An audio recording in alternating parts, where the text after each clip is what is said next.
ಶ್ರೀ ಗುರುಭ್ಯೋ ನಮಃ. ಹರಿ ಓಂ. ಸೃಷ್ಟಿಸ್ಥಿತ್ಯಪ್ಯಯೇಹ ನಿಯತಿದೃಶಿತಮೋ ಬಂಧಮೋಕ್ಷಾಶ್ಚ ಯಸ್ಮಾತ್ ಅಸ್ಯ ಶ್ರೀ ಬ್ರಹ್ಮರುದ್ರಪ್ರಭೃತಿಸುರನರದ್ವಿಗೀಷಶತ್ರುವಾತ್ಮಕಸ್ಯ ವಿಷ್ಣೋರ್ವ್ಯಸ್ತಾಃ ಸಮಸ್ತಾಃ ಸಕಲಗುಣನಿಧಿಃ ಸರ್ವದೋಷವ್ಯಪೇತಃ ಪೂರ್ಣಾನಂದಾವ್ಯಯೋ ಯೋ ಗುರುರಪಿ ಪರಮಶ್ಚಿಂತಯೇತಂ ಮಹಾಂತಂ ಜನ್ಮಾದ್ಯಸ್ಯ ಯತೋನ್ವಯಾದಿತರತಶ್ಚಾರ್ಥೇಷ್ವಭಿಜ್ಞಸ್ವರಾಟ್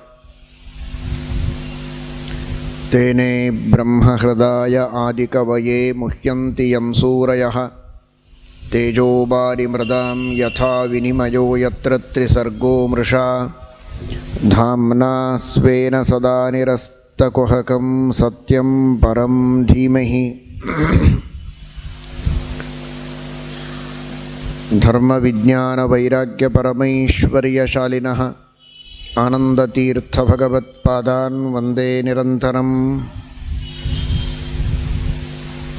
ಭವತಿ ಯದನುಭಾವಾದೇಡಮೂಕೋಪಿ ವಾಗ್ಮೀ ಜಡಮತಿರಪಿ ಜಂತುರ್ಜಾಯತೆ ಪ್ರಾಜ್ಞಮೌಲಿಃ ಸಕಲವಚನಚೇತೋ ದೇವತಾ ಭಾರತೀ ಸಾ ಮಮ ವಚಸಿ ನಿಧತ್ತಾಂ ಸನ್ನಿಧಿಂ ಮಾನಸೇ ಚ. ಯಂ ಪ್ರವ್ರಜन्तಮನುಪೇತಮಪೇತಕೃತ್ಯಂ ದ್ವೈಪಾಯನೋ ವಿರಹಕಾತರ ಆಜುಹಾವ ಪುತ್ರೇತಿ ತನ್ಮಯತಯಾ ತರವೋಪಿ ನೇದುಸ್तं ಸರ್ವಭೂತಹೃದಯಂ ಮುನಿಮಾನತೋಸ್ಮಿ. ನಮೋऽस्तु ತಾತ್ವಿಕಾ ದೇವಾಃ ವಿಷ್ಣುಭಕ್ತಿಪರಾಯಣಾಃ ಧರ್ಮಮಾರ್ಗೇ ಪ್ರೇರಯन्तु ಭವಂತಃ ಸರ್ವ ಏವ ಹಿ.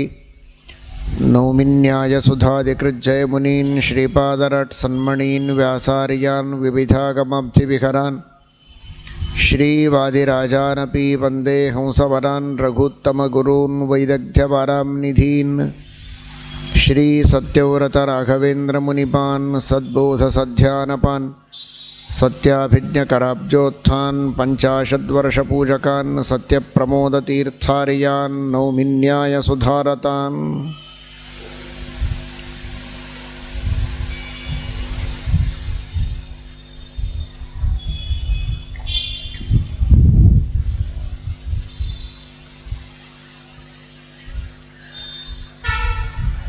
ನಿಮಿರಾಜನ ಸಭೆಗೆ, ಯಜ್ಞ ಮಂಟಪಕ್ಕೆ ಜಾಯಂತೆಯರು, ಕವಿ, ಹರಿ, ಅಂತರಿಕ್ಷ ಮೊದಲಾದ ಮಹಾಜ್ಞಾನಿಗಳು, ಸನ್ಯಾಸಿಗಳು ದಯಮಾಡಿಸಿದ್ದಾರೆ. ಆತಿಥ್ಯವನ್ನು ಮಾಡಿದ್ದಾನೆ. ಆದರ ಉಪಚಾರಗಳ ನಂತರ ತತ್ವೋಪದೇಶವನ್ನು ಮಾಡುವುದಕ್ಕೆ ಪ್ರಾರ್ಥನೆ ಮಾಡ್ತಾನೆ. ನಿಮಿರಾಜ, ಭಾಗವತ ಧರ್ಮಗಳ ಉಪದೇಶ ಮಾಡಿ. ಜನ್ಮ ಸಾರ್ಥಕವಾಗಬೇಕು. ದುರ್ಲಭೋ ಮಾನುಷೋ ದೇಹಃ ದೇಹಿನಾಂ ಕ್ಷಣಭಂಗುರಃ ತತ್ರಾಪಿ ದುರ್ಲಭಂ ಮನ್ಯೇ ವೈಕುಂಠ ಪ್ರಿಯದರ್ಶನಂ. ಮಾನವ ಜನ್ಮವೇ ದುರ್ಲಭ. ಅನಂತ ಕೋಟಿ ಜನ್ಮಗಳ ನಂತರ ಮಾನವ ಜನ್ಮ ಬರುತ್ತೆ. 84 ಲಕ್ಷ ಯೋನಿಗಳನ್ನು ಕೇಳಿದಿರಿ. ಒಂದೊಂದು ಯೋನಿಗಳಲ್ಲಿ ಒಂದೊಂದು ಬಾರಿ ಮಾತ್ರ ಇವನು ಹುಟ್ಟೋದಿಲ್ಲ. ಆಕಳಾಗಿ, ಎಮ್ಮೆಯಾಗಿ, ಕೋಣ ಆಗಿ, ಸ್ತ್ರೀಯಾದರೆ ಎಮ್ಮೆಯಾಗಿ, ಪುರುಷನಾದರೆ ಕೋಣನಾಗಿ, ಒಂದೊಂದು ಜನ್ಮದಲ್ಲಿ ಎಷ್ಟೆಷ್ಟು, ಒಂದೊಂದು ಯೋನಿಯಲ್ಲಿ ಎಷ್ಟು ಬಾರಿ ಹುಟ್ಟಿದ್ದಾನೆ ಅಂತ ಲೆಕ್ಕ ಇಲ್ಲ. ನಾಯಿಯಾಗಿ ಎಷ್ಟು ಜನ್ಮ ಪಡೆದಿದ್ದಾನೆ ಲೆಕ್ಕ ಇಲ್ಲ. ಹದ್ದಾಗಿ, ಕಾಗೆಯಾಗಿ, ಗುಬ್ಬಿಯಾಗಿ, ಹೀಗೆ ಒಂದೊಂದು ಯೋನಿಗಳಲ್ಲಿ ಲೆಕ್ಕ ಇಲ್ಲದಷ್ಟು ಜನ್ಮ ಇದೆ. ಅಂತಹ ಎಷ್ಟೋ ಜನ್ಮಗಳ ನಂತರ ಸಾಧನ ಶರೀರ ಅಪರೂಪಕ್ಕೆ ಸಿಕ್ಕಿದೆ. ಸಾಧನ ಶರೀರವಿದು ನೀ ದಯದಿ ಕೊಟ್ಟದ್ದು ಸಾಧಾರಣವಲ್ಲ ಸಾಧುಪ್ರಿಯನೇ ಅಂತಾರೆ ಜಗನ್ನಾಥದಾಸರು. ಬಹಳ ಅಪರೂಪದ ಶರೀರ, ಸಮಯ ಬಹಳ ಅಮೂಲ್ಯವಾದದ್ದು. ಅದರಲ್ಲಿಯೂ ತಮ್ಮಂತಹ ಭಗವದ್ಭಕ್ತರ ದರ್ಶನ ಬಹಳ ಪುಣ್ಯದಿಂದ ನಮಗೆ ಸಿಗುವುದಕ್ಕೆ ಸಾಧ್ಯ ಇದೆ. ವೈಕುಂಠ ಪ್ರಿಯ ದರ್ಶನಂ. ನಮ್ಮ ಸಮಸ್ಯೆಗಳನ್ನು ಚೆನ್ನಾಗಿ ಅರ್ಥ ಮಾಡಿಕೊಂಡು ಶಾಸ್ತ್ರದ ಮರ್ಮವನ್ನು ಚೆನ್ನಾಗಿ ತಿಳಿದು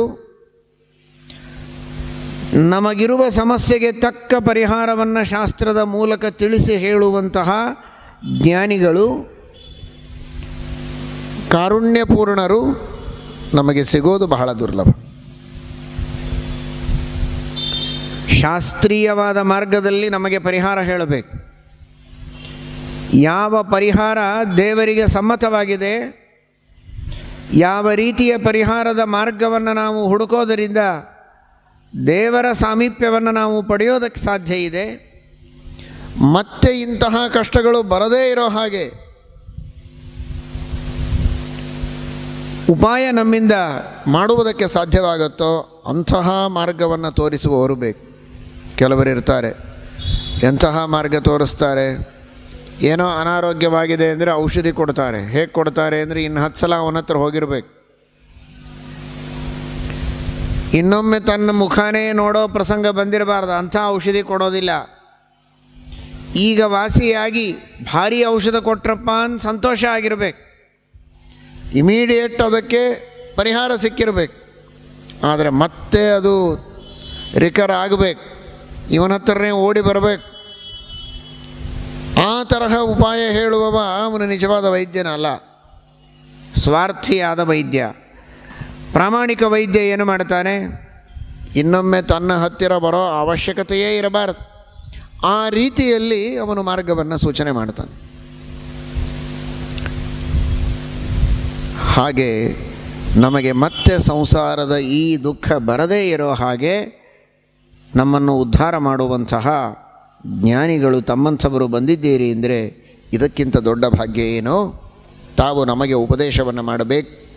ಸಂಸಾರೇಸ್ಮಿನ್ ಕ್ಷಣಾರ್ಧೋಪಿ ಸತ್ಸಂಗಃ ಶೇವಧಿರ್ನೃಣಾಂ.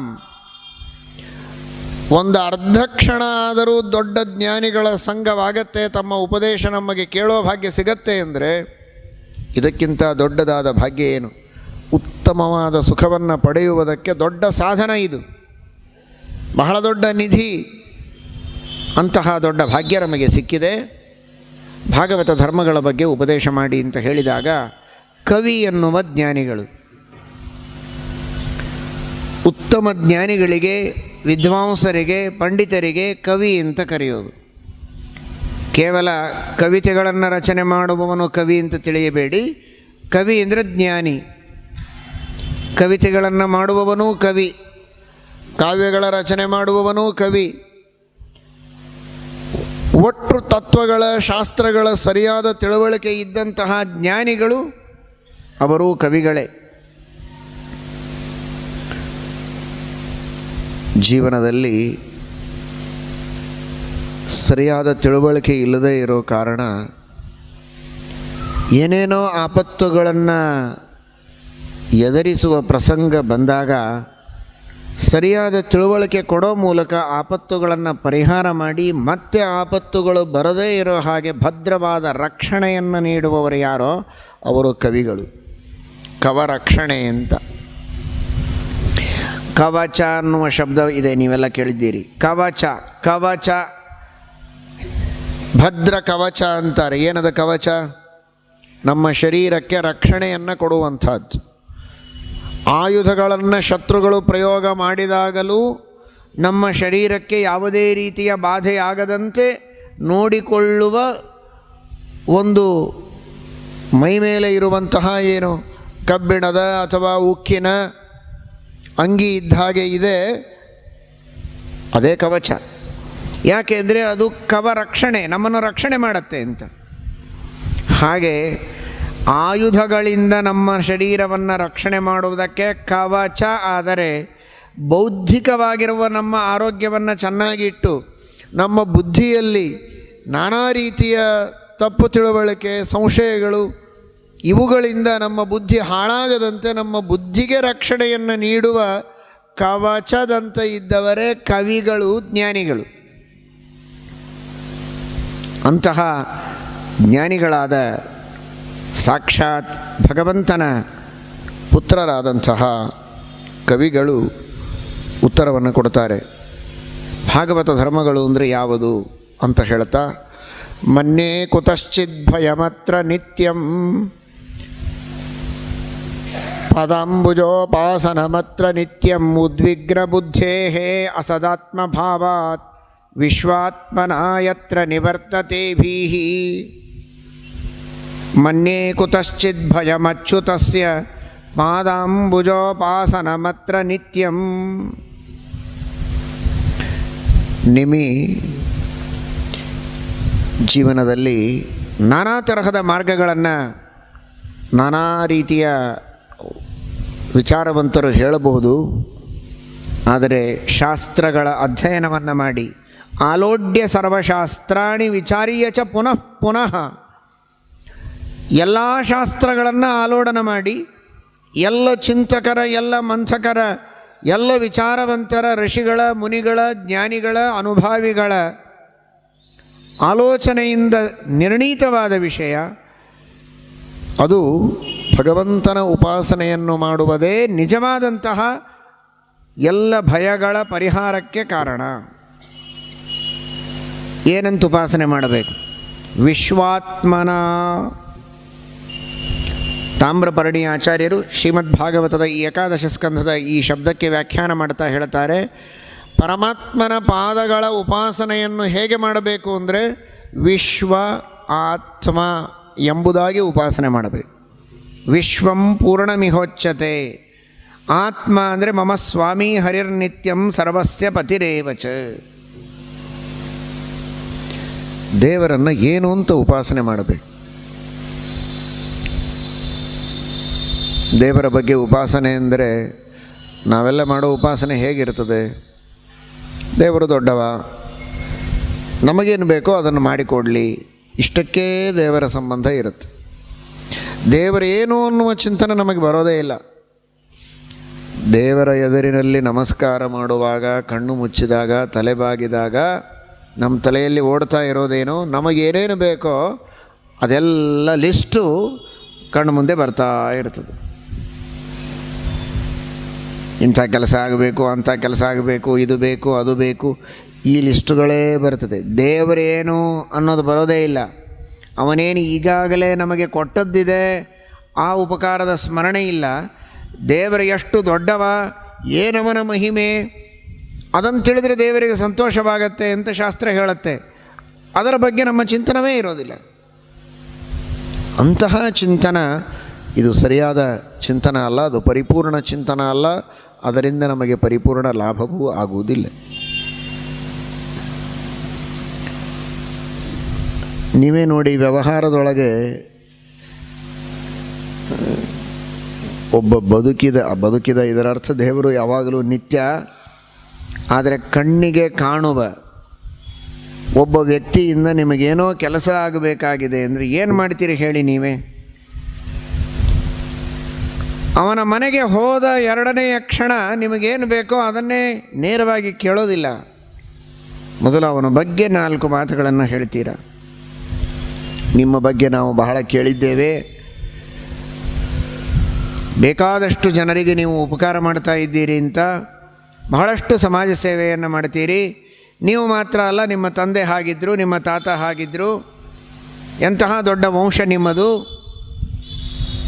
ಹೀಗೆಲ್ಲ ಅವನ ಬಗ್ಗೆ ಸಾಕಷ್ಟು ಹೇಳಿ ಕೊನೆಗೊಂದು ಸಾಲಿನೊಳಗೆ ಸಾಲ ಕೇಳ್ತೀರಿ. ಒಂದು ಸಾಲಿನಲ್ಲಿ ಸಾಲ ಕೇಳೋದು, ಆದರೆ ಹಿಂದಿನ ಅನೇಕ ಸಾಲಗಳೆಲ್ಲ ಅವನನ್ನು ಸಾಲಂಕೃತನನ್ನಾಗಿ ಮಾಡೋದು ಮೊದಲು. ಆಮೇಲೆ ಕೊನೆ ಸಾಲಿನೊಳಗೆ ಸಾಲ ಕೇಳೋದು, ಅದರ ಹಿಂದೆ ವರ್ಣನೆ, ಅವನನ್ನು ಸಂತೋಷಪಡಿಸೋದು ಮೊದಲು. ಇಷ್ಟು ಸಾಮಾನ್ಯ ವ್ಯವಹಾರ ಗೊತ್ತಿರೋ ವ್ಯಕ್ತಿ ದೇವರ ಹತ್ರ ಬಂದಾಗ ಇದನ್ನು ಮರೆತು ಬಿಡ್ತಾನೆ. ದೇವರನ್ನು ಆ ರೀತಿ ನಾವು ಮೊದಲು ಸಂತೋಷಪಡಿಸಬೇಕು. ದೇವರ ಗುಣಗಳ ವರ್ಣನೆ ಮಾಡಬೇಕು, ಅವನ ಗುಣಗಳ ಚಿಂತನೆ ಮಾಡಬೇಕು. ಸದ್ಗುಣಗಣ ಬೃಹತೀಂ ಶಾಶ್ವತೀಂ ಆಶುದೇವ, ಆ ಗುಣಾನುಸಂಧಾನಪೂರ್ವಕವಾದ ಭಕ್ತಿಯನ್ನು ಮಾಡಬೇಕು ಅನ್ನುವುದನ್ನು ಮರೆತು ಕೇವಲ ಬೇಡಿಕೆಗಳನ್ನೇ ಅವನ ಮುಂದೆ ಇಡೋದಕ್ಕೆ ಹೋಗ್ತೇವೆ. ನೀವು ಅನ್ಬೋದು, ಸಾಮಾನ್ಯ ಮಾನವನಾದರೆ ಅವನಿಗೆ ಹೊಗಳಿಕೆ ಬಹಳ ಬೇಕಾಗತ್ತೆ. ಹೊಗಳಿದರೆ ಉಬ್ಬುತ್ತಾನೆ, ಸಂತೋಷ ಆಗತ್ತೆ. ಅವನನ್ನು ಹೊಗಳಿ ಉಬ್ಬಿಸಿ ಅವನ ಹತ್ರ ನಾವು ಬೇಡಿಕೆಗಳನ್ನು ಇಡಬೇಕು. ದೇವರಿಗೇನು, ನಾವು ಹೊಗಳೋದೇನು ಅವನಿಗೆ ಬೇಕಾಗಿಲ್ವಲ್ಲ. ಅವನು ಸ್ವಯಂ ನಿತ್ಯ ತೃಪ್ತ. ಬ್ರಹ್ಮಾದಿ ದೇವತೆಗಳೆಲ್ಲ ಅವನನ್ನು ಹೊಗಳುವವರು ಬೇಕಾದಷ್ಟು ಜನ ಇದ್ದಾರೆ. ಅವನಿಗೇನು ಯಾರು ಹೊಗಳಬೇಕು ಅಂತಿಲ್ಲ, ಸ್ತೋತ್ರ ಮಾಡಬೇಕು ಅಂತಿಲ್ಲ. ಅಂತಹ ಪರಮಾತ್ಮನಿಗೆ ನಮ್ಮ ಬೇಡಿಕೆಗಳನ್ನು ಸಲ್ಲಿಸಿದರೆ ಸಾಕು, ಯಾಕೆ ಅವನಿಗೆ ಹೊಗಳಬೇಕು ಅಂತ. ಅವನಿಗೆ ತನ್ನ ಗುಣಗಳನ್ನು ಹೊಗಳುವುದಕ್ಕೆ ಯಾರಿಲ್ಲ, ಗತಿ ಇಲ್ಲ ಅನ್ನೋದಕ್ಕೆ ನಾವು ಹೊಗಳಬೇಕು ಅನ್ನುವ ಅಪೇಕ್ಷೆ ದೇವರಿಗೆ ಸರ್ವಥಾ ಇಲ್ಲ. ಬ್ರಹ್ಮಾದಿಗಳು ಅವನನ್ನು ಹೊಗಳದೇ ಇದ್ದರೂ ಅವನಿಗೇನು ನ್ಯೂನತೆ ಇಲ್ಲ. ನಾನಿರೋ ಅಷ್ಟು ಪರಿಪೂರ್ಣ ಇದ್ದಾನೆ. ಅವನಿಗೆ ಏನು ಆನಂದ ಇರಬೇಕೋ ಆ ಆನಂದ ಪರಿಪೂರ್ಣವಾಗಿದೆ.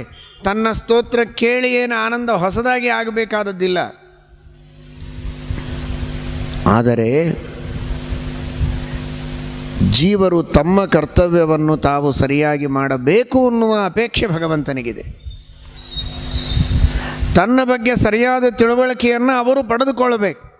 ಅವರು ಕೃತಜ್ಞರಾಗಬಾರದು. ಉಪಕಾರವನ್ನು ಮಾಡಿದ ಒಬ್ಬ ಸಾಮಾನ್ಯ ವ್ಯಕ್ತಿಯ ಉಪಕಾರವನ್ನು ಸ್ಮರಣೆ ಮಾಡದೇ ಇದ್ದರೇನೆ ದೊಡ್ಡ ದೋಷ. ಕೃತಜ್ಞತೆ ಅನ್ನೋದು ಒಂದು ದೊಡ್ಡ ದೋಷ. ಹೀಗಿರುವಾಗ ಅನಂತ ಉಪಕಾರಗಳನ್ನು ಮಾಡಿದ ವ್ಯಕ್ತಿಯನ್ನು ಮರೆಯುವ ಒಂದು ದೊಡ್ಡ ಪಾಪಕ್ಕೆ ಅವರು ಗುರಿಯಾಗುವುದು ಬೇಡ. ನೀರು ಕೊಟ್ಟವನ ಉಪಕಾರವನ್ನೇ ನಾವು ಮರೆಯಬಾರದು. ಅನ್ನ ಹಾಕಿದವನ ಉಪಕಾರ ಮರೆಯಬಾರದು. ವಸತಿಗೆ ಅವಕಾಶ ಮಾಡಿಕೊಟ್ಟವರು, ವಿದ್ಯೆಯನ್ನು ಕೊಟ್ಟವರು, ಒಂದೆರಡು ಅಕ್ಷರ ಉಪದೇಶ ಮಾಡಿದವರು, ಯಾವ ದೃಷ್ಟಿಯಲ್ಲಿ ನೋಡಿದರೆ ಭಗವಂತನನ್ನು ನಾವು ತುಲನೆ ಮಾಡೋದಕ್ಕೆ ಸಾಧ್ಯ ಇದೆ? ಮಾಡೋದಕ್ಕೆ ಸಾಧ್ಯ ಇಲ್ಲ. ವಿದ್ಯೆ ಅಂತ ನೋಡ್ತೀರಾ, ಎರಡು ಅಕ್ಷರ ಕಲಿಸಿದ ಗುರುವಿನ ಉಪಕಾರದ ವಿಸ್ಮರಣೆ ಮಾಡಿಕೊಳ್ಳಬಾರದು ಅಂತಾರೆ. ಎಲ್ಲ ವಿದ್ಯೆಯನ್ನು ಕೊಟ್ಟವನು ದೇವರೇ. ಸಕಲ ವೇದಗಳ ಉಪದೇಶ ಮಾಡಿದವನು ದೇವರು. ಇತಿಹಾಸ ಪುರಾಣಗಳ ಉಪದೇಶವನ್ನು ಮಾಡಿದವನು ಭಗವಂತ. ಜ್ಞಾನಿಗಳ ಪರಂಪರೆಯಿಂದ ನಮ್ಮವರೆಗೆ ತತ್ವಜ್ಞಾನ ಬಂದು ಮುಟ್ಟುವಂತೆ ಮಾಡಿದವನು ದೇವರು. ಎಲ್ಲ ರೀತಿಯಿಂದಲೂ ಭಗವಂತ ಗುರು. ನಮ್ಮ ಗುರುಗಳಲ್ಲಿ ಇದ್ದು ಉಪದೇಶ ಮಾಡುವವನೂ ದೇವರು. ಸಂಪ್ರದಾಯವನ್ನು ಮುಂದುವರೆಸಿದವನು ಭಗವಂತ. ಗ್ರಂಥಗಳ ರಚನೆ ಮಾಡಿದವನೂ ದೇವರು. ಎಷ್ಟು ರೀತಿಯಿಂದ ಭಗವಂತ ನಮಗೆ ಗುರುವಾಗಿದ್ದಾನೆ. ತಮೇವ ಶಾಸ್ತ್ರ ಪ್ರಭವಂ ಪ್ರಣಮ್ಯ ಜಗದ್ಗುರುಣಾಂ ಗುರುವಂಜಸೈವ. ಶ್ರೀಮದ್ ಆಚಾರ್ಯರಂತಾರೆ, ಶಾಸ್ತ್ರಗಳ ರಚನೆ ಮಾಡುವ ಮೂಲಕ, ವೇದಗಳ ಉಪದೇಶ ಮಾಡುವ ಮೂಲಕ, ಗುರುಗಳ ಪರಂಪರೆಯನ್ನು ಮುಂದುವರಿಸುವ ಮೂಲಕ, ನಮ್ಮ ಗುರುಗಳಲ್ಲಿದ್ದು ಉಪದೇಶ ಮಾಡುವ ಮೂಲಕ ಅನೇಕ ರೀತಿಯಿಂದ ಭಗವಂತ ನಮಗೆ ಗುರುವಾಗಿದ್ದಾನೆ. ಅಂತಹ ಭಗವಂತನಿಗೆ ಸಮಾನರಾದ ಗುರುಗಳೇ ಯಾರು? ಶರೀರವನ್ನು ಕೊಟ್ಟು ಉಪಕಾರ ಮಾಡಿದವರು ತಂದೆ ತಾಯಿಗಳಾದರೆ ಅವರಲ್ಲಿದ್ದು ನಿಜವಾಗಿ ಶರೀರವನ್ನು ಕೊಟ್ಟವನು ದೇವರೇ. ನಿನ್ನೆ ಕೇಳಿದಿರಲ್ಲ, ಇಷ್ಟು ಶರೀರಗಳನ್ನು ಕೊಟ್ಟವರು ಯಾರು? ಶರೀರಗಳನ್ನು ಶ್ರೀಕೃಷ್ಣ ಪರಮಾತ್ಮ ಭಗವದ್ಗೀತೆಯಲ್ಲಿ ಹೇಳುವ ರೀತಿಯಲ್ಲಿ ಬಟ್ಟೆಗಳು ಅಂತ ನಾವು ಚಿಂತನೆ ಮಾಡೋಣ. ವಾಸಾಂಸಿ ಜೀರ್ಣಾನಿ ಯಥಾ ವಿಹಾಯ ನವಾನಿ ಗೃಹ್ಣಾತಿ ನರೋಪರಾಣಿ ತಥಾ ಶರೀರಾಣಿ ವಿಹಾಯ ಜೀರ್ಣಾನ್ಯನ್ಯಾನಿ ಸಂಯಾತಿ ನವಾನಿ ದೇಹಿ. ಹಳೆ ಬಟ್ಟೆಗಳನ್ನು ಕಳಚಿ ಹೊಸ ಬಟ್ಟೆಗಳನ್ನು ತೊಡುವಂತೆ ಭಗವಂತ ಈ ಹಳೆ ಶರೀರಗಳನ್ನು ಕಳೆದು ಹೊಸ ಶರೀರಗಳನ್ನು ಕೊಡ್ತಾನೆ ಅಂತ. ತನ್ನ ಮಕ್ಕಳಾದ ಜೀವರಿಗೆ ಭಗವಂತ ಎಷ್ಟು ಬಟ್ಟೆಗಳನ್ನು ಕೊಟ್ಟಿದ್ದಾನೆ ವಿಚಾರ ಮಾಡಿ. ನಿಮ್ಮ ಮಕ್ಕಳಿಗೆ ನೀವು ಇಷ್ಟು ಬಟ್ಟೆಗಳನ್ನು ಕೊಟ್ಟಿದ್ದೀರಾ? 84 ಲಕ್ಷ. 84 ಲಕ್ಷ ಬಟ್ಟೆ ಅಲ್ಲ ನಾನು ಹೇಳಿದ್ದು, ಈಗ 84 ಲಕ್ಷ ತರಹದ ಬಟ್ಟೆಗಳು. ಒಂದೊಂದು ತರಹದ ಬಟ್ಟೆಗಳನ್ನು ಎಷ್ಟು ಬಾರಿ ಕೊಟ್ಟಿದ್ದಾನೆ ಅಂತ ಲೆಕ್ಕ ಇಲ್ಲ.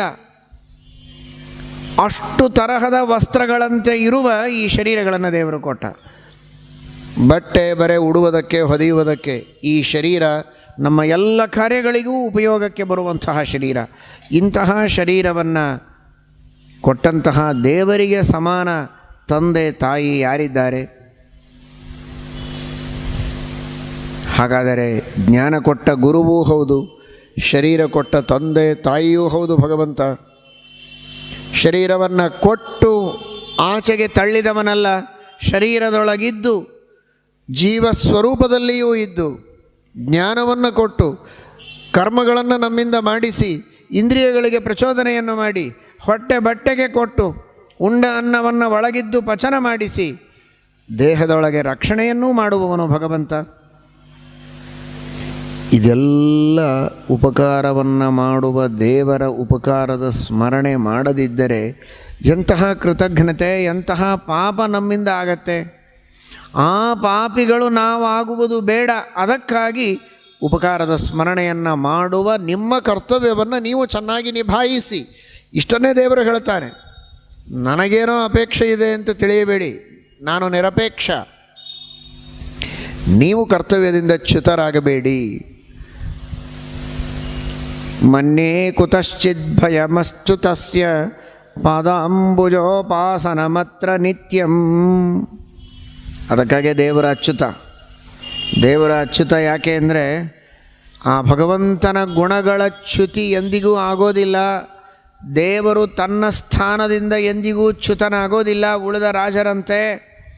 ಆದ್ದರಿಂದ ಅಚ್ಯುತ ಅನ್ನೋದು ಒಂದಾದರೆ, ಇನ್ನೊಂದು ಜೀವರು ತಮ್ಮ ಕರ್ತವ್ಯದಿಂದ ಚ್ಯುತರಾಗದಂತೆ ನೋಡಿಕೊಳ್ತಾನೆ. ಆದ್ದರಿಂದ ದೇವರು ಅಚ್ಯುತ. ಅಂತಹ ಅಚ್ಯುತ ತಾನು ತನ್ನ ಸ್ಥಾನದಿಂದ ಎಂದಿಗೂ ಚ್ಯುತನಲ್ಲ. ಜೀವರು ತಮ್ಮ ಕರ್ತವ್ಯದಿಂದ ಚ್ಯುತರಾಗೋದಕ್ಕೆ ಬಿಡೋದಿಲ್ಲ. ಅವರವರ ಕರ್ತವ್ಯಗಳನ್ನು ಅವರು ಪರಿಪಾಲನೆ ಮಾಡಲೇಬೇಕು ಅಂತ ಶಾಸ್ತ್ರದಿಂದ ಕಡ್ಡಾಯ ಮಾಡ್ತಾನೆ. ಒಳಗಿದ್ದು ತಾನೇ ಮಾಡಿಸ್ತಾನೆ ಅವರಿಂದ. ಅಂತಹ ಅಚ್ಯುತರಾದ ಪರಮಾತ್ಮ ಆ ಭಗವಂತನ ಉಪಾಸನೆಯನ್ನು ಮಾಡುವಾಗ ವಿಶ್ವಾತ್ಮನ ಗುಣಪರಿಪೂರ್ಣನಾಗಿದ್ದಾನೆ. ಸಕಲ ಜಗತ್ತಿಗೆ ಸ್ವಾಮಿ ನಿಯಾಮಕನಾಗಿದ್ದಾನೆ. ನನಗೂ ಸ್ವಾಮಿಯಾಗಿದ್ದಾನೆ. ಸಕಲ ಜಗತ್ತಿಗೆ ಸ್ವಾಮಿಯಿಂದಾಗ ದೇವರ ಹಿರಿತನ ಗೊತ್ತಾಗತ್ತೆ. ನನಗೆ ಸ್ವಾಮಿಯಿಂದಾಗ ನನಗೂ ಅವನಿಗೂ ಮಧ್ಯದಲ್ಲಿರುವ ನಂಟಸ್ತಿಕೆ ಏನು ಅನ್ನುವುದು ಗೊತ್ತಾಗತ್ತೆ. ಆ ತರಹದ ಒಂದು ಆತ್ಮೀಯತೆ ಭಗವಂತನಲ್ಲಿ ನಮಗೆ ಅಭಿವ್ಯಕ್ತವಾಗತ್ತೆ. ಏನಪ್ಪ ದೇವರು ನನಗೆ ಉಪಕಾರ ಮಾಡಿದ್ದಾನೆ ಅಂತ ಆ ಭಗವಂತನಲ್ಲಿ ಒಂದು ಸ್ನೇಹ, ಪ್ರೀತಿ ಅದು ಉಕ್ಕೇರಿ ಬರುತ್ತೆ. ಆ ರೀತಿ ಪರಮಾತ್ಮನಲ್ಲಿ ಭಕ್ತ್ಯುದ್ರೇಕವಾಗುವ ರೀತಿಯಲ್ಲಿ ನಾವು ಉಪಾಸನೆಯನ್ನು ಮಾಡಬೇಕು. ನಮ್ಮ ತಲೆಯಲ್ಲಿ ಏನೇನು ಭಯ ಇದೆ, ದುಃಖ ಇದೆ, ದುಮ್ಮಾನ ಇದೆ, ಅವುಗಳೆಲ್ಲ ದೂರ ಆಗುತ್ತೆ. ಉದ್ವಿಗ್ನ ಬುದ್ಧೇ ಅಸದಾತ್ಮಭಾವಾತ್. ಯಾಕೆ ನಮ್ಮ ಬುದ್ಧಿ ಉದ್ವಿಗ್ನವಾಗಿದೆ, ಯಾಕೆ ನಮಗೆ ಭಯ ಇದೆ ಅಂದರೆ ಅಸದಾತ್ಮಭಾವಾತ್. ಯಾವುದು ಅಮಂಗಲ, ಯಾವುದು ಅಭದ್ರ, ಯಾವುದು ಅಶಾಶ್ವತ ಅದನ್ನು ಶಾಶ್ವತ ಅಂತ ತಿಳಿದಿದ್ದೇವೆ, ಅದನ್ನು ಮಂಗಲ ಅಂತ ತಿಳಿದಿದ್ದೇವೆ. ಇದೇ ನಮಗೆ ತಾರಕ ಅಂತ ಭಾವಿಸಿದ್ದೇವೆ. ಯಾವುದು ನಿಜವಾಗಿ ಶಾಶ್ವತ ಪರಮ ಮಂಗಲ ಅದನ್ನು ನಾವು ತಿಳಿದಿಲ್ಲ. ಇದೇ ನಮ್ಮ ಉದ್ವೇಗಕ್ಕೆ ಕಾರಣ, ನಮ್ಮ ಭಯಕ್ಕೆ ಕಾರಣ. ಯಾವುದು ಆರೋಗ್ಯಕರವಾದ ವಸ್ತುವೋ ಅದನ್ನು ತಿಳಿಯದೆ ಯಾವುದು ನಮ್ಮ ಆರೋಗ್ಯಕ್ಕೆ ಹಾನಿಯನ್ನು ಮಾಡುತ್ತದೆ ಅದು ಬಹಳ ಆರೋಗ್ಯಕ್ಕೆ ಒಳ್ಳೆಯದು ಅಂತ ತಿಳಿದು ಎಷ್ಟೋ ದಿನಗಳವರೆಗೆ ತಿಂದು ಆಮೇಲೆ ವೈದ್ಯರ ಹತ್ರ ಹೋದರೆ ಮುಗಿತು ನಿನ್ನ ಕಥೆ ಅಂತ ಹೇಳ್ತಾರೆ. ಯಾವುದು ದೇಹಕ್ಕೆ ಅತ್ಯಂತ ಹಾನಿಕರ ಅದನ್ನು ಇಷ್ಟು ಚೆನ್ನಾಗಿ ವರ್ಷಗಟ್ಟಲೆ ನೀನು ತಿಂದಿದ್ದೀಯಲ್ಲಪ್ಪ, ಒಂದು ದಿವಸವೂ ತಿನ್ನಬಾರದು ಅದನ್ನು, ಅಂಥದ್ದನ್ನು ತಿಂದಿ ಅಂದರೆ ಇನ್ನು ನೀನನ್ನು ರಕ್ಷಣೆ ಮಾಡೋದು ಬಹಳ ಕಷ್ಟ ಅಂತ ಕೇಳಿದರೆ ಎಂತಹ ಭಯ ಆವಾಗ. ಹಾಗಾಗಿದೆ ನಮ್ಮ ಸಂಸಾರದ ಸ್ಥಿತಿ ಅಂತಾರೆ. ಅಸದಾತ್ಮಭಾವಾತ್. ಯಾವುದು ಅಸತ್ ಅಂದರೆ ಅಮಂಗಲ, ಯಾವುದು ಅಶಾಶ್ವತ, ಅಂತಹ ವಸ್ತುಗಳನ್ನು ಶಾಶ್ವತ ಅಂತ ನಾವು ತಿಳಿದಿದ್ದೇವೆ. ಈ ಸಂಪತ್ತು, ಈ ಅಧಿಕಾರ, ಐಶ್ವರ್ಯ, ಈ ಬಂಧು ಬಳಗ, ಈ ಪರಿವಾರ ಇದೇ ಶಾಶ್ವತ, ಹೀಗೇ ನಾನಿರ್ತೇನೆ, ಇದೇ ರೀತಿ ಸುಖವಾಗಿ ನಾನು ಜೀವನ ಮಾಡ್ತೇನೆ, ಕೊನೆವರೆಗೂ ಈ ವಸ್ತುಗಳು, ಈ ವ್ಯಕ್ತಿಗಳು ಇವರೆಲ್ಲ ನನ್ನ ಜೊತೆಗೇ ಇರ್ತಾರೆ, ನಾನು ಅವರ ಜೊತೆಗೇ ಇರ್ತೇನೆ. ಈ ತರಹದ ಭಾವನೆ ಇರೋ ಕಾರಣಕ್ಕಾಗಿ ಒಂದು ಚೂರು ಏರುಪೇರುಗಳಾದರೆ ತಡೆದುಕೊಳ್ಳೋದಕ್ಕಾಗೋದಿಲ್ಲ ಇವನಿಗೆ. ಯಾಕೆಂದರೆ ಅದನ್ನು ಶಾಶ್ವತ ಅಂತ ತಿಳಿದಿದ್ದ ಇವನು. ನನಗೇನು ವ್ಯತ್ಯಾಸವಾಗೋದಿಲ್ಲ, ಹೀಗೇ ಇರ್ತೇನೆ ಅಂತ ತಿಳಿದಾಗ ಒಂದು ಸ್ವಲ್ಪ ವ್ಯತ್ಯಾಸವಾದರೂ ದುಃಖ ಆಗತ್ತೆ. ದೇವರು ಶಾಶ್ವತ, ಅವನು ಪರಮ ಮಂಗಲ. ದೇವರಿಗೂ ನನಗೂ ಇರುವ ಸಂಬಂಧ ಇದು ಶಾಶ್ವತ, ಇನ್ನುಳಿದವರ ಸಂಬಂಧ ಇದು ತಾತ್ಕಾಲಿಕ, ಇನ್ನೊಂದು 2 ದಿನಕ್ಕೆ ಹೋಗೋದೇ ಇದು ಅಂತ ತಿಳಿದುಕೊಂಡಿದ್ದರೆ ಯಾವುದೇ ವ್ಯಕ್ತಿಯನ್ನು, ಯಾವುದೇ ವಸ್ತುವನ್ನು ತಾನು ಕಳೆದುಕೊಂಡಾಗ ಅಷ್ಟು ದುಃಖ ಆಗೋದಿಲ್ಲ ಅವನಿಗೆ. ಯಾಕಂದರೆ ಮೊದಲೇ ತಿಳ್ಕೊಂಡಿದ್ದ. ಹೌದೋ ಅಲ್ವೋ? ಇಲ್ಲಿಂದ ಎದ್ದು ಹೋಗುವಾಗ ನಿಮಗೇನು ದುಃಖ ಆಗ್ತದೆ? 1 ಗಂಟೆನೇ ಇಲ್ಲಿ ಕೂಡಬೇಕು ಅಂತ ಬಂದವರು 1 ಗಂಟೆ ಆದ ಮೇಲೆ ಸಂತೋಷವಾಗಿ ಎದ್ದು ಹೋಗ್ತೀರ. 4 ತಾಸು ಇಲ್ಲೇ ಇರಬೇಕು, ನಮ್ಮ ಎಲ್ಲ ಕಾರ್ಯಕ್ರಮಗಳನ್ನು ಇಲ್ಲೇ ಮಾಡ್ಕೋಬೇಕು ಅಂತ ನೀವು ಬಂದು ಕೂತಾಗ 1 ಅರ್ಧ ಗಂಟೆ ಆದ ತಕ್ಷಣ ನಿಮ್ಮನ್ನು ಇಲ್ಲಿ ಭಾಳ ಹೊತ್ತು ಇರಬೇಡಿ, ಎದ್ದು ಹೋಗಿರಿ ಅಂತಂದರೆ ಆಗ ಮನಸ್ಸಿಗೆ ದುಃಖ ಆಗ್ತದೆ. ಯಾಕೆ? ನಿಮ್ಮ ಅಪೇಕ್ಷೆ ಬೇರೆಯಾಗಿತ್ತು. 4 ತಾಸು ನಾನು ಇಲ್ಲೇ ಕಳೆಯಬೇಕು ಅಂತ ನಿಮಗೆ ಅಪೇಕ್ಷೆ ಇತ್ತು, ಅಥವಾ ಇಡೀ ದಿವಸ ನಾವಿಲ್ಲೇ ಇರೋಣ ಅಂತ. ಆಗ 1 ಗಂಟೆ ಆದ ಮೇಲೆ ಎಬ್ಬಿಸಿ ಸಾಕು, ಹೆಚ್ಚು ಹೊತ್ತು ನೀವು ಇರೋದು ಬೇಡ, ಹೋಗಿ ಅಂತ ಯಾರಾದರೂ ಹೇಳಿದರೆ ದುಃಖವಾಗತ್ತೆ. ನಾನು 1 ತಾಸು ಕೊಡಬೇಕು ಅಂತ ನಿಮಗೆ ಬಂದಾಗ ಎದ್ದು ಹೋಗ್ರಿ ಅಂತ ಹೇಳಿದರೆ ಸಂತೋಷವಾಗ್ತದೆ. ಅಂತೂ ಮುಗಿಸಿದರಪ್ಪ ಪುರಾಣ ಅಂತ ಅನಿಸ್ತು. ಹಾಗೆ ಸಾಂಸಾರಿಕವಾದ ವಿಷಯಗಳನ್ನು ಶಾಶ್ವತ, ಇದೇ ಪರಮ ಮಂಗಲ ಅಂತ ತಿಳಿದು ಅದರಿಂದ ನಮಗೇನು ಮಂಗಲ ಆಗಲಿಲ್ಲ, ಕಷ್ಟ ಆಯಿತು, ಅಥವಾ ಅದನ್ನೇ ನಾವು ಕಳೆದುಕೊಂಡೆವು ಅಂದರೆ ದುಃಖ ಆಗತ್ತೆ. ಅದನ್ನು ಬಿಟ್ಟು ಭಗವಂತನ ಪಾದಗಳನ್ನೇ ನಂಬಿದರೆ ಈ ತರಹದ ದುಃಖಕ್ಕೆ ಅವಕಾಶ ಇಲ್ಲ. ವಿದೇಹ, ಆ ರಾಜನ ಹೆಸರು ನಿಮಿರಾಜನಿಗೆ ವಿದೇಹ ಅಂತ. ದೇಹಾಭಿಮಾನವನ್ನೇ ಬಿಟ್ಟವ ನಿಮಿ, ನೀನು ದೇಹಾಭಿಮಾನವನ್ನು ಬಿಟ್ಟವ, ವಿದೇಹ ನೀನು. ನಿನಗೇನು ಈ ಮಾತು ಹೇಳೋದು ನಿನಗೆ ಗೊತ್ತು, ಆದರೂ ನಿನ್ನನ್ನು ನಿಮಿತ್ತ ಮಾಡಿಕೊಂಡು ಉಳಿದೆಲ್ಲ ಭಕ್ತರಿಗೆ ನಾವು ಹೇಳ್ತೇವೆ, ದೇಹಾಭಿಮಾನವನ್ನು ಬಿಟ್ಟು ಭಗವಂತನ ಪಾದಗಳ ಉಪಾಸನೆಯನ್ನು ಮಾಡಿದರೆ ಅದು ದೊಡ್ಡದಾದ ಭಾಗವತ ಧರ್ಮ ಎಂಬುದಾಗಿ ಉಪದೇಶವನ್ನು ಮಾಡಿ, ಭಾಗವತ ಧರ್ಮ ಅಂತ ಇದಕ್ಕೆ ಕರೆಯೋದು ಯಾಕೆ ಅಂದರೆ, ಒಂದು ಭಗವಂತನ ಪ್ರೀತಿಗಾಗಿ ಮಾಡುವ ಧರ್ಮ, ಭಗವಂತನೇ ಉಪದೇಶ ಮಾಡಿದ ಧರ್ಮ. ಈ ಧರ್ಮಗಳನ್ನು ಅನುಷ್ಠಾನ ಮಾಡುವುದರಿಂದ ಭಗವಂತನನ್ನು ನಾವು ಸೇರ್ತೇವೆ. ಈ ಎಲ್ಲ ಕಾರಣಗಳಿಗಾಗಿಯೂ ಇದು ಭಾಗವತ. ಭಗವಂತ ಉಪದೇಶ ಮಾಡಿದ್ದು ಭಾಗವತ.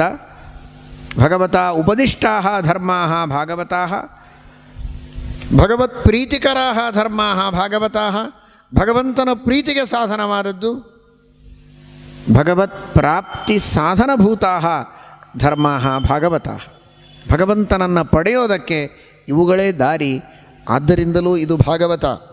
ಅಂತಹ ಭಾಗವತ ಧರ್ಮಗಳನ್ನು ಅನುಷ್ಠಾನ ಮಾಡಿದರೆ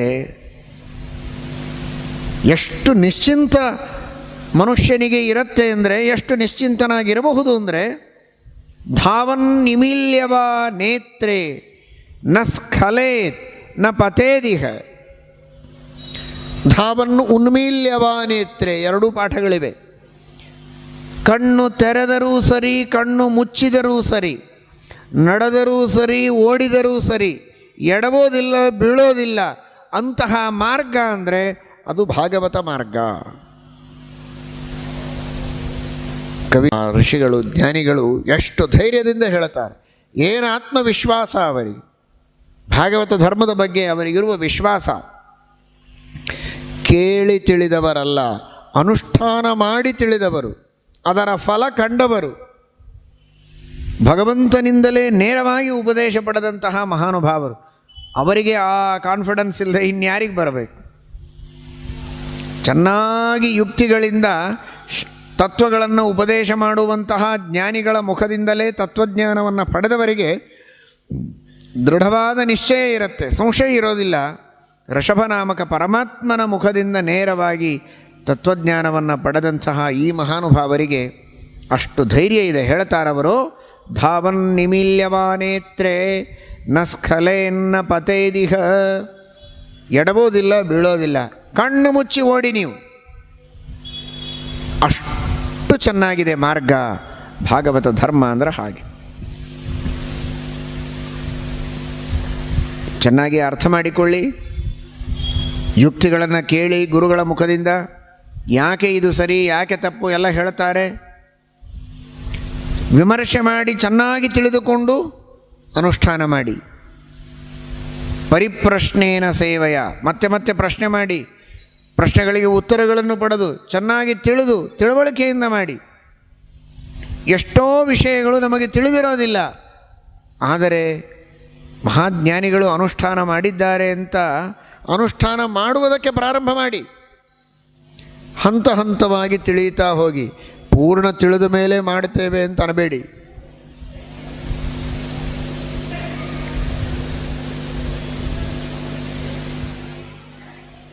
ಮಗುವಿಗೆ ಎಷ್ಟೋ ಲಸಿಕೆಗಳನ್ನು ಚಿಕ್ಕ ವಯಸ್ಸಿನಲ್ಲಿಯೇ ಹಾಕ್ತಾರೆ. ಮುಂದೆ ಪೋಲಿಯೋ ಬರಬಾರ್ದು, ಬೇರೆ ಬೇರೆ ರೋಗಗಳು ಬರೋದು ಬೇಡ ಅಂತ.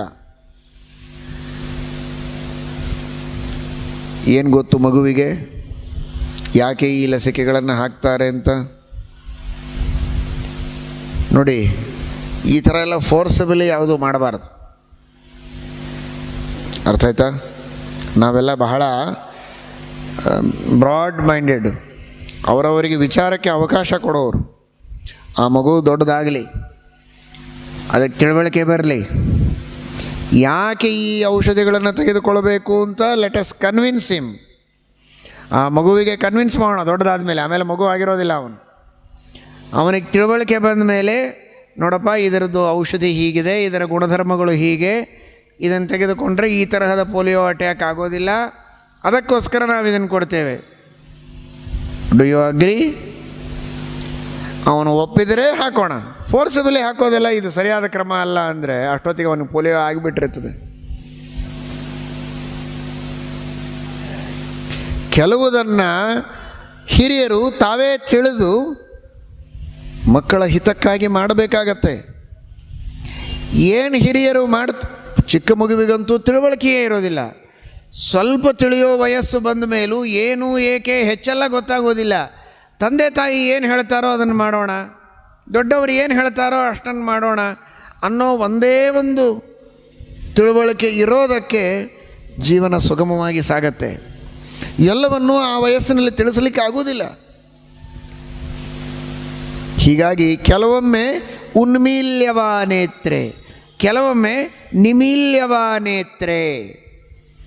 ಕಣ್ತೆರೆದು ತಿಳುವಳಿಕೆ ಬಂದ ವಯಸ್ಸಿನಲ್ಲಿ ಅರ್ಥ ಮಾಡಿಕೊಳ್ಳಿ, ಕೇಳಿ ತಿಳಿದುಕೊಳ್ಳಿ. ಎಷ್ಟೋ ವಿಷಯಗಳು ಗೊತ್ತಾಗೋದಿಲ್ಲ, ಗೊತ್ತಾಗದೇ ಇದ್ದರೂ ಕೂಡ ತಿಳಿದುಕೊಳ್ಳುವ ಪ್ರಯತ್ನ ನಡೆದಿರಲಿ, ಆದರೆ ಜೊತೆಗೆ ಅನುಷ್ಠಾನ ಇರಲಿ.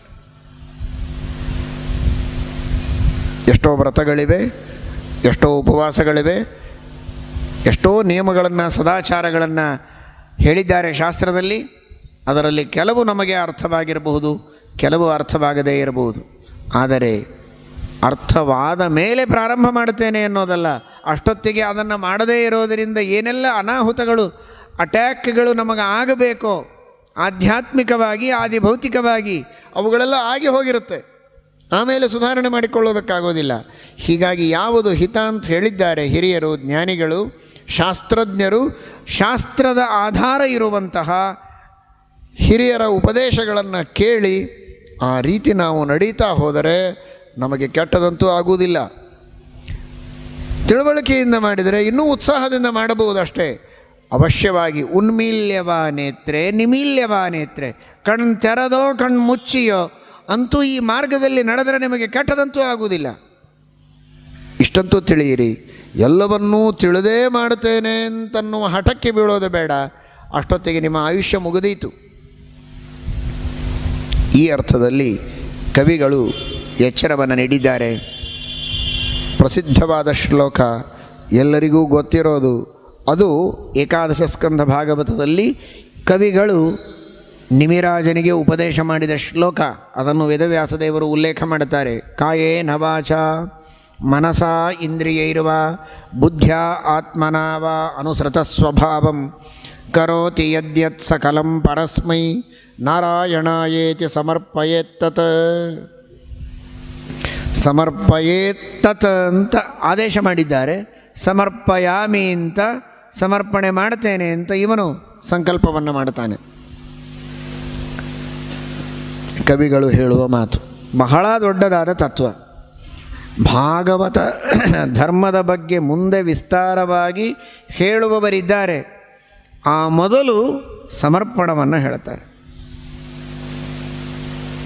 ಬಹಳ ದೊಡ್ಡ ವಸ್ತು, ಸುಲಭ ಆದರೆ ಬಹಳ ಅರ್ಥಪೂರ್ಣವಾದದ್ದು. ಈ ಸಮರ್ಪಣೆ ಎನ್ನುವ ಒಂದು ಅಂಶ ಇಲ್ಲ ಅಂದರೆ ಮಾಡಿದ ಎಲ್ಲ ಕರ್ಮಗಳು ವ್ಯರ್ಥವಾಗುತ್ತೆ. ನೀವು ಏನು ಮಾಡಿದರೂ ಸಮರ್ಪಣೆ ಮಾಡಿ. ದೇಹ, ಮಾತು, ಮನಸ್ಸು ಹಾಗೂ ಉಳಿದ ಇಂದ್ರಿಯಗಳು, ಬುದ್ಧಿ, ಯಾವುದರಿಂದಲೇ ಏನೇ ಕಾರ್ಯಗಳನ್ನು ನಾವು ಮಾಡಿದರೂ ಅದನ್ನು ಭಗವಂತನಿಗೆ ಸಮರ್ಪಣೆ ಮಾಡಬೇಕು. ಏನದು ಸಮರ್ಪಣೆ ಅಂದರೆ? ಸಮರ್ಪಣೆ ಎನ್ನುವುದಕ್ಕೆ ಅರ್ಥ ಏನು, ಹೇಗೆ ಮಾಡೋದು? ಒಂದು ಹಣ್ಣನ್ನು ದೇವರಿಗೆ ಸಮರ್ಪಣೆ ಮಾಡೋದು ಅಂದರೆ ಹಣ್ಣು ಒಯ್ದು ದೇವರ ಮುಂದಿಟ್ಟು ಸ್ವೀಕಾರ ಮಾಡುವಂಥ ಮನಸ್ಸಿನಲ್ಲಿ ಪ್ರಾರ್ಥನೆ ಮಾಡೋದು. ಹಾಲನ್ನು ಸಮರ್ಪಣೆ ಮಾಡಬಹುದು, ಹಣ್ಣನ್ನು ಸಮರ್ಪಣೆ ಮಾಡಬಹುದು, ನೀರು, ಅನ್ನ, ನೈವೇದ್ಯ ಇವುಗಳನ್ನು ದೇವರ ಮುಂದಿಟ್ಟು ನೀನು ಸ್ವೀಕಾರ ಮಾಡಪ್ಪ ಅಂತ ಪ್ರಾರ್ಥನೆ ಮಾಡಿಕೊಳ್ಬೋದು. ಕರ್ಮಗಳನ್ನು ಸಮರ್ಪಣೆ ಮಾಡೋದು ಅಂದರೆ ಹೇಗೆ ಮಾಡೋದು? ಕರ್ಮಗಳ ಸಮರ್ಪಣೆಯ ಬಗೆ ಹೇಗೆ?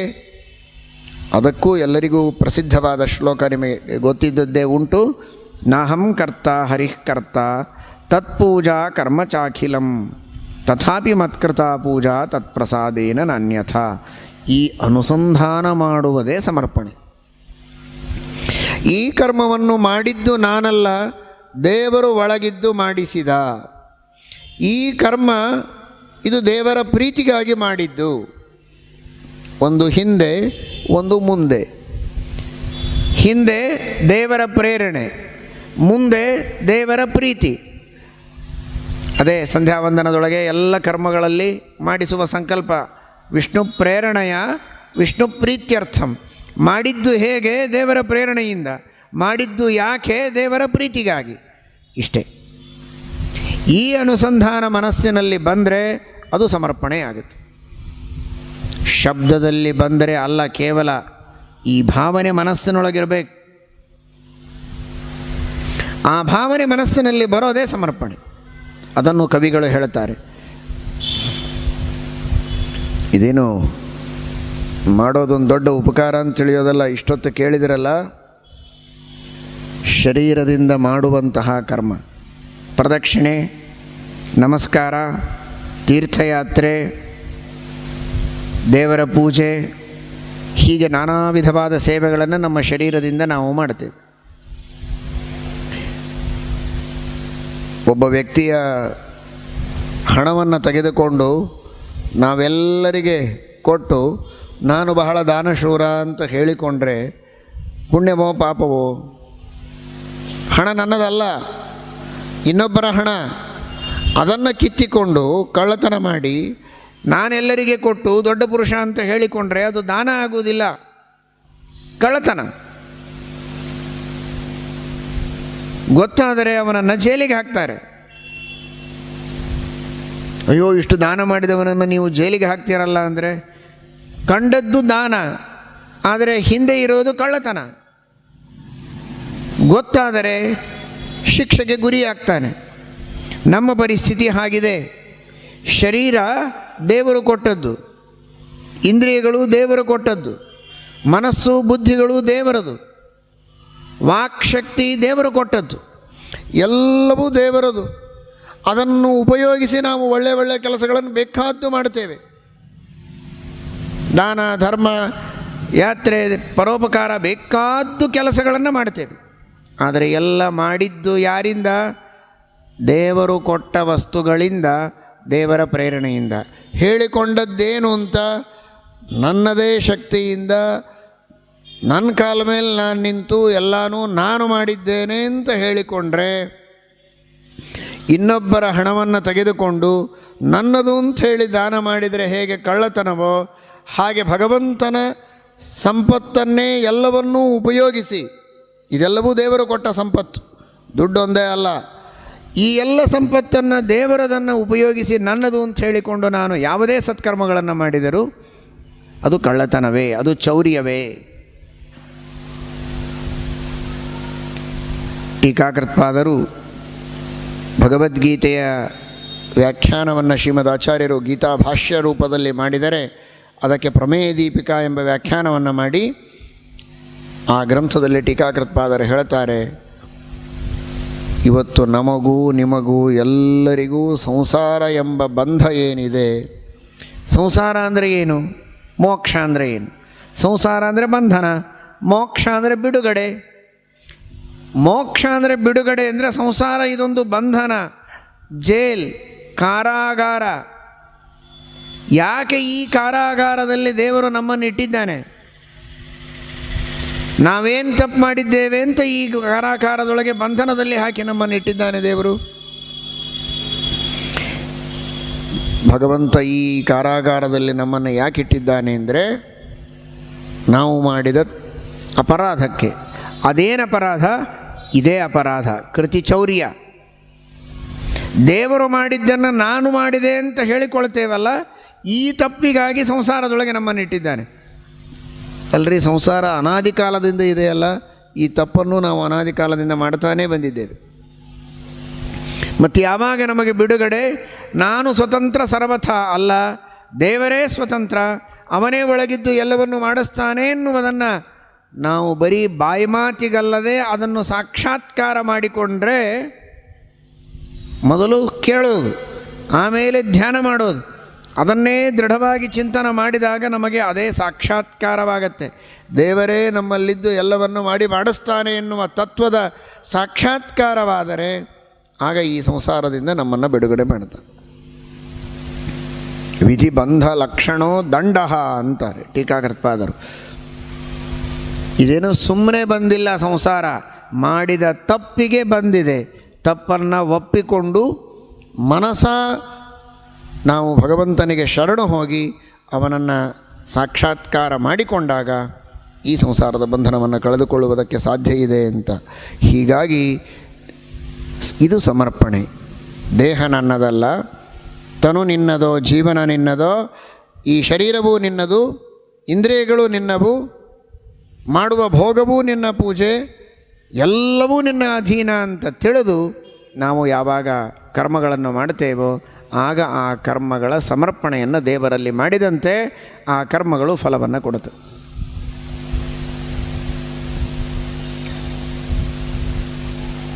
ಪುಣ್ಯ ಗಳಿಸೋದಕ್ಕೆ ಬಹಳ ದಿವಸ ಬೇಕು, ಕಳೆದುಕೊಳ್ಳೋದಕ್ಕೆ ಒಂದು ಕ್ಷಣ ಸಾಕು.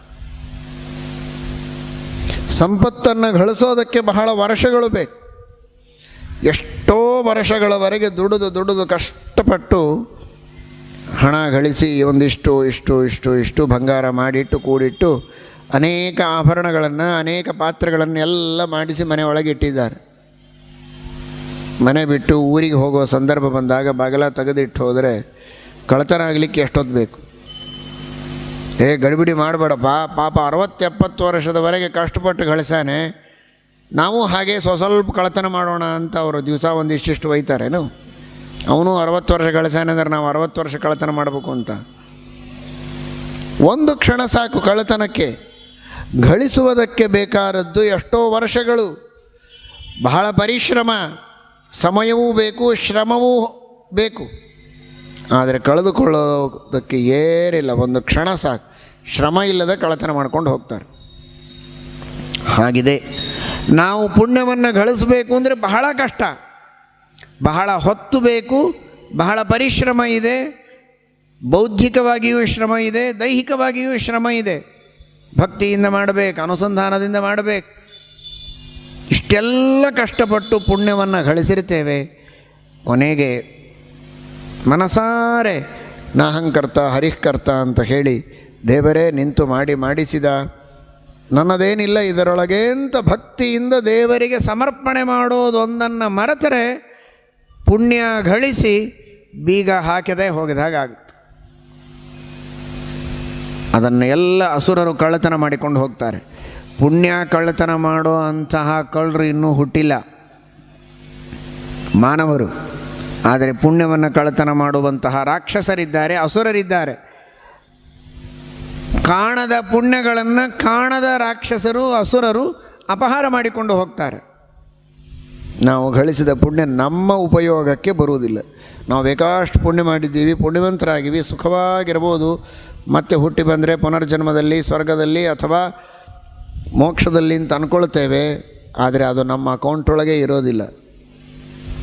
ನಮ್ಮ ಅಕೌಂಟೊಳಗೆ ಇರುವಂತಹ ಪುಣ್ಯವನ್ನು ಗೊತ್ತಾಗದಂತೆ ಮೋಸ ಮಾಡಿ ತಮ್ಮ ಹೆಸರಿನೊಳಗೆ ಟ್ರಾನ್ಸ್ಫರ್ ಮಾಡಿಕೊಳ್ತಾರೆ ಅಸುರರು. ಆ ಅವಕಾಶ ಇದೆ ಅವರಿಗೆ. ಆದರೆ ಭಗವಂತನಿಗೆ ನಾವು ಸಮರ್ಪಣೆ ಮಾಡಿದರೆ ಮಾತ್ರ, ಗುರುಗಳಲ್ಲಿ ವಾಯುದೇವರಲ್ಲಿ ಅಂತರ್ಯಾಮಿಯಾದ ಪರಮಾತ್ಮನಿಗೆ ಕರ್ಮಗಳ ಸಮರ್ಪಣೆಯನ್ನು ಮಾಡಿದರೆ ಆಗ ಮಾತ್ರ ಆ ಪುಣ್ಯವನ್ನು ಯಾರೂ ಕಳ್ಳತನ ಮಾಡುವುದಕ್ಕಾಗೋದಿಲ್ಲ. ನಮಗೆ ಸಿಗಬೇಕಾದ ಲಾಭ ನಮಗೇ ಸಿಗುವಂತೆ ದೇವರು ವ್ಯವಸ್ಥೆ ಮಾಡ್ತಾನೆ. ಅಷ್ಟು ಸುಭದ್ರವಾಗಿ ಭಗವಂತ ಆ ಪುಣ್ಯಗಳನ್ನು ಕಾಪಾಡಿಕೊಂಡಿಡ್ತಾನೆ. ಇದು ದೇವರಿಗೆ ಸಮರ್ಪಣೆ ಮಾಡುವುದರಿಂದ ಆಗುವ ಲಾಭ. ಬ್ಯಾಂಕಿನೊಳಗೆ ನೀವು ಹಣ ಇಟ್ಟರೆ ಭದ್ರವಾಗಿದೆ ಅಂತ ನೀವು ಅಂದ್ಕೊಂಡಿರ್ತೀರಿ. ನಿಮಗೆ ಯಾವಾಗ ಬೇಕೋ ಆವಾಗ ಹೋಗಿ ತೆಗೆದುಕೊಳ್ಳಬಹುದು. ಆದರೆ ಅದಕ್ಕಿಂತ ಭದ್ರ ಭಗವಂತ. ಯಾಕೆ? ಈ ನಾರಾಯಣ ಬ್ಯಾಂಕಿನೊಳಗೆ ನೀವು ಇಟ್ಟರೆ, ನಿಮ್ಮ ಬ್ಯಾಂಕಿನೊಳಗೆ ನೀವು ಪುಣ್ಯ ಇಡಲಿಕ್ಕೆ ಹೋದರೆ ಕಣ್ಣಿಗೆ ಕಾಣಿಸೋ ದುಡ್ಡು ಕೊಟ್ಟರೆ ಇಟ್ಕೊಳ್ತಾರೆ. ಕಾಣದೇ ಇರೋ ಪುಣ್ಯವನ್ನು ನೀವು ಕೊಡ್ತೀರಿ ಹೇಗೆ? ಅವ್ರು ಇಟ್ಕೊಳ್ತಾರೆ ಹೇಗೆ? ಈ ನಾರಾಯಣನ ಬ್ಯಾಂಕಿನೊಳಗೆ ಎಲ್ಲ ಸುಮ್ಮನೆ ಕೈ ಮುಗಿಯೋದಷ್ಟೇ. ನಾವೇನಿಟ್ವಿ, ಅವ ಏನು ಇಟ್ಕೊಂಡ ನಮಗೇ ಗೊತ್ತು, ಅವನಿಗೆ ಗೊತ್ತು, ಯಾರಿಗೂ ಕಾಣೋದಿಲ್ಲ. ಅಂತಹ ಸೀಕ್ರೆಸಿ ಮೇಂಟೈನ್ ಮಾಡ್ತಾರೆ, ಭಾರಿ ಸೀಕ್ರೆಟ್. ನೀವು ಹೋಗಿ ದೇವರ ಮುಂದೆ ಕೈ ಮುಗಿದು ನಿಂತು, ನಾನು ಬೆಳಗ್ಗೆಯಿಂದ ಇವತ್ತು ಏನೇನು ಮಾಡಿದೆ ಅಂತ ಎಲ್ಲ ನೆನೆಸಿಕೊಂಡು ಎಲ್ಲವನ್ನೂ ಸಮರ್ಪಣೆ ಮಾಡಿದ್ದೇನೆ, ಈ ಪುಣ್ಯವನ್ನು ಭದ್ರವಾಗಿಟ್ಟು ನನಗೆ ಅನುಗ್ರಹ ಮಾಡು, ಯಾವಾಗ ಬೇಕೋ ಆವಾಗ ನೀನು ಒದಗಿಸು ಅಂತ. ನೀನು ಅಷ್ಟೆಲ್ಲ ಕೇಳಬೇಕಾಗಿಲ್ಲ, ಇದೆಲ್ಲವೂ ನಿನಗೆ ಸಮರ್ಪಿತ ಅಂತ ಇಷ್ಟಂದ್ರೆ ಸಾಕು, ಮುಂದಿನ ನಾವು ನೋಡ್ಕೋತಾನೆ. ನೀವೇನು ಸಮರ್ಪಣೆ ಮಾಡಿದ್ರಿ ಅಂತ ನಿಮ್ಮ ಪಕ್ಕಕ್ಕಿದ್ದವರಿಗೂ ಗೊತ್ತಾಗೋದಿಲ್ಲ. ಅಷ್ಟು ಸೀಕ್ರೆಸಿ ಮೇಂಟೈನ್ ಆಗ್ತದೆ ಒಂದು. ಇನ್ನು ಎರಡನೇದಾಗಿ, ಒಂದು ಸಲ ನೀವು ಕೊಟ್ಟ ಮೇಲೆ ಮತ್ತೆ ನನಗೆ ಬೇಕಾಗಿದೆ ಕೊಡು ಅಂತ ಹೋಗಿ ದೇವರ ಮುಂದೆ ಕೇಳೋದು ಬೇಕಾಗಿಲ್ಲ. ನಿಮಗೆ ಯಾವಾಗ ಬೇಕೋ ಆಗ ಅದು ನಿಮಗೆ ಬಂದು ಒದಗಿರುತ್ತದೆ, ಕೆಲಸ ಆಗಿ ಹೋಗ್ತದೆ. ಒಂದು ತುತ್ತು ಊಟ ಮಾಡ್ತೀರಿ ಅಂದರೆ ನೀವು ಜನ್ಮಾಂತರದಲ್ಲಿ ಮಾಡಿದಂತಹ ಅನ್ನದಾನದ ಪುಣ್ಯ ಒದಗಿ ಬಂದಿದೆ, ಅದಕ್ಕಾಗಿ ಒಂದು ತುತ್ತು ನಿಮ್ಮ ಬಾಯಿಯಲ್ಲಿ ಬೀಳುತ್ತಾ ಇದೆ ಅಂತ ಅರ್ಥ. ಇದು 100% ಶಾಸ್ತ್ರದಲ್ಲಿ ನಿರ್ಣೀತವಾದ ವಿಷಯ. ಆದರೆ ಒಂದು ತುತ್ತು ಊಟ ಮಾಡುವಾಗ ಮತ್ತೆ ದೇವರಿಗೆ ಬ್ಯಾಂಕ್ ನಿಮಗೊಂದು ರೂಪಾಯಿ ಬೇಕು ಅಂದರೆ ಬ್ಯಾಂಕಿಗೆ ಹೋಗಿ ತೊಗೊಳ್ತಿರೋ ಇಲ್ವೋ? ATMಗಾದರೂ ಹೋಗ್ತಿರೋ ಇಲ್ವೋ? ಮೊಬೈಲ್ ಒಳಗಾದರೂ ನೀವು ಅದನ್ನು ಆಪರೇಟ್ ಮಾಡಿ ತಕ್ಕೊಳ್ಳೋ ಪ್ರಯತ್ನ ಮಾಡ್ತಿರೋ ಇಲ್ವೋ? ಏನೂ ಮಾಡೋದು ಬೇಕಾಗಿಲ್ಲ. ಇಲ್ಲಿ ಒಂದು ತುತ್ತು ನಾನು ಊಟ ಮಾಡಬೇಕಾಗಿದೆ, ನಾನು ಇಂತಹ ದಿವಸ ಅನ್ನದಾನ ಮಾಡಿದ ಪುಣ್ಯ ಈಗ ಒಂದು ಸ್ವಲ್ಪ ನನಗೆ ಕೊಡು, ನಾವು ಒಂಚೂರು ಊಟ ಮಾಡಬೇಕು ಈಗ ರಾತ್ರಿ,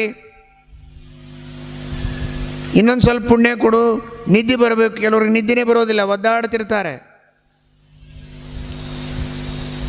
ಸರಿಯಾಗಿ ಜನ್ಮಾಂತರದಲ್ಲಿ ಮನೆಗೆ ಬಂದವರಿಗೆ ಮಲ್ಕೊಳ್ಳೋದಕ್ಕೆ ಅವಕಾಶ ಮಾಡಿಕೊಟ್ಟಿಲ್ಲ ಅಂತ ಅರ್ಥ. ನಾನು ಯಾರಿಗೋ ಮಲ್ಕೊಳ್ಳೋದಕ್ಕೆ ಅವಕಾಶ ಮಾಡಿಕೊಟ್ಟಿದ್ರೆ ಜನ್ಮಾಂತರದೊಳಗೆ ಯಾತ್ರೆಗೆ ಬಂದವರಿಗೆ ಆ ಪುಣ್ಯದಿಂದ ಒಂದು ಸ್ವಲ್ಪ ಸುಖವಾಗಿ ನಿದ್ರೆ ಮಾಡಲಿಕ್ಕೆ ಕೊಡು. ಕೇಳ್ತೀರಾ ಎಂದಾದರೂ? ಕೇಳಲಿಕ್ಕೆ ಸಾಧ್ಯವಿದೆಯಾ? ಒಂದೋ ಎರಡೋ ಕೇಳ್ಬೋದು. ಕುಳಿತರೆ ನಿಂತರೆ ಪುಣ್ಯ ಬೇಕು. ಗಾಳಿ ಇದೆ ಈಗ ನಿಮಗೆ, ಶ್ವಾಸೋಚ್ಛ್ವಾಸ ಮಾಡ್ತಾ ಇದ್ದೀರಿ ಅಂದರೆ ಪುಣ್ಯ ಬೇಕು.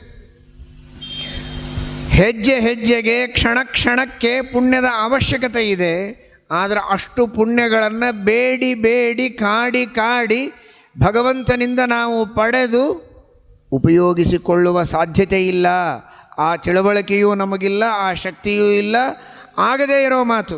ಆದರೆ ಕ್ಷಣ ಬಿಡದಂತೆ ನಮ್ಮ ಶ್ವಾಸೋಚ್ಛ್ವಾಸಗಳಿಗೆ ಬೇಕಾದ ಪುಣ್ಯ, ನಮ್ಮ ರಕ್ತ ಚಲನೆಗೆ ಬೇಕಾದ ಪುಣ್ಯ, ನನ್ನ ಬದುಕಿಗೆ ಬೇಕಾದ ಪುಣ್ಯ, ನನ್ನ ತುತ್ತಿಗೆ ಬೇಕಾದ ಪುಣ್ಯ, ನನ್ನ ನಿದ್ರೆಗೆ, ನನ್ನ ವ್ಯವಹಾರಕ್ಕೆ, ನನ್ನ ಮಾನ್ಯತೆಗೆ, ಗೌರವಕ್ಕೆ, 4 ಜನರು ನೀಡುವ ಮನ್ನಣೆಗೆ ಏನೆಲ್ಲ ಪುಣ್ಯಗಳು ಬೇಕೋ ಪ್ರತಿ ಕ್ಷಣಕ್ಕೆ ನನ್ನ ಅಕೌಂಟಿಗೆ ಬರ್ತಾ ಇರುತ್ತೆ.